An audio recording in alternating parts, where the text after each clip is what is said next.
En ramenant un point de Lille lors de la dernière journée, Metz est sorti de la zone rouge et entend bonifier son résultat à l'extérieur par un succès à Saint-Symphorien face à une formation rémoise bien calée en première moitié de classement. Les Grenats n'ont remporté qu'un seul de leurs 6 derniers matchs et sont toujours aussi dépendants d'Habib Diallo, auteur de 8 des 11 buts de son équipe. En face, Reims a du mal à marquer, aucun but sur les 3 derniers matchs.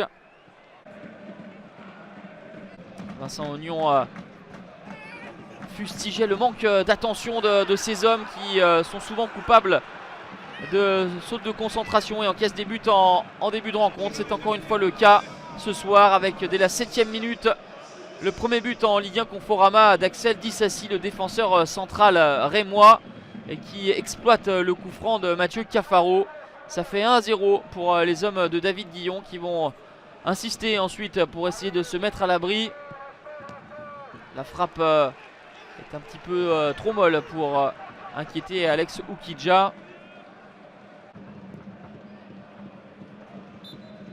1-0 à la mi-temps pour Reims qui aimerait faire mentir les statistiques, à savoir celle de battre les équipes de haut de tableau, car Reims a remporté 5 matchs. C'était face à l'OM, face à Lille, le PSG, Montpellier et Rennes.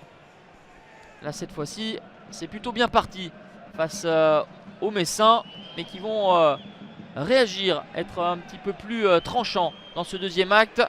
47e minute, le ballon qui vogue dans la surface de Rajkovic, et c'est Amari Traoré qui surgit pour marquer son premier but de la saison. Le Malien, l'ancien de Monaco et de Lille, remet les deux équipes à égalité. C'est une semaine faste pour Adama Traoré, déjà buteur cette semaine avec le Mali contre la Guinée dans les éliminatoires de la Coupe d'Afrique. Reims va repartir de l'avant avec cette frappe enroulée de Rémi Houdin. Ça passe nettement loin du cadre d'Alex Oukidja. La deuxième période va être très moyenne avec très peu d'occasions notables. On va d'ailleurs en rester là, un partout, au terme d'une partie où les deux formations n'ont pas montré suffisamment de justesse.